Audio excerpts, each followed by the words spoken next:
আচ্ছা, আপনারা কি কখনো ভেবেছেন আমরা যে মানুষটাকে প্রথমবার দেখছি তার প্রতি কেন আমাদের এত টান লাগে, যেন তাকে চিনি হাজার বছর ধরে?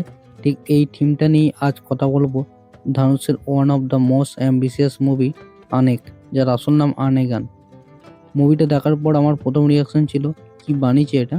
এই মুভির গল্পটা যদি ছোট করে বলি, মুভির গল্পটা শুরু হয় বর্তমান সময়ে, কিন্তু এটা শুধু একটা সময়ের গল্প নয়। সিনেমার পরিচালক কে.ভি. আনন্দ আমাদের নিয়ে গেছেন চারটে ভিন্ন ভিন্ন যুগে, প্রাচীনকাল থেকে শুরু করে ব্রিটিশ পিরিয়ড, আর সবশেষে আজকের সময়।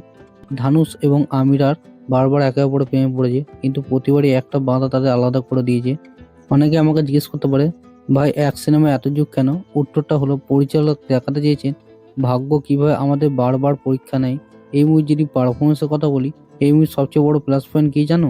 অবশ্যই ধানুষ। ভাবুন তো, একজন অভিনেতাকে একই সিনেমায় চারটে ভিন্ন লুক আর ভিন্ন চরিত্রে অভিনয় করতে হচ্ছে। একটা দেশের শ্রমিক, একটাতে যোদ্ধা, আর একটাতে মডার্ন ছেলে।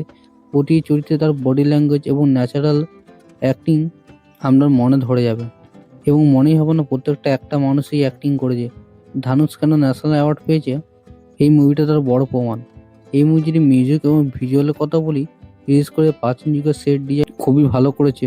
তার সাথে আছে হারিস জয়রাজের মিউজিক, ব্যাকগ্রাউন্ড স্কোর। রোমান্টিক সিনগুলিতে আপনাকে মুগ্ধ করবেই।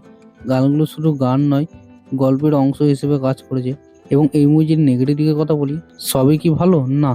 রিভিউ যেহেতু দিচ্ছি, একদম সত্যি কথাই বলবো, মুভিটা একটু বেশি লম্বা, আর টাইমলাইনগুলো এত ঘন ঘন বদলায়, আমার একটু অস্বস্তি লাগতে পারে। দেখতে হয়তো একটু বেশি সময় নিয়েছে। শেষে আসি সব থেকে বড় প্রশ্নে, মুভিটা কি দেখবেন? যারা একটু অন্যরকম, একটু জটিল কিন্তু ইন্টারেস্টিং থ্রিলার পছন্দ করেন, তাদের জন্য আনেগান মাস্ট ওয়াচ মুভি। এটা একটা লাভ স্টোরি এবং থ্রিলার মুভি।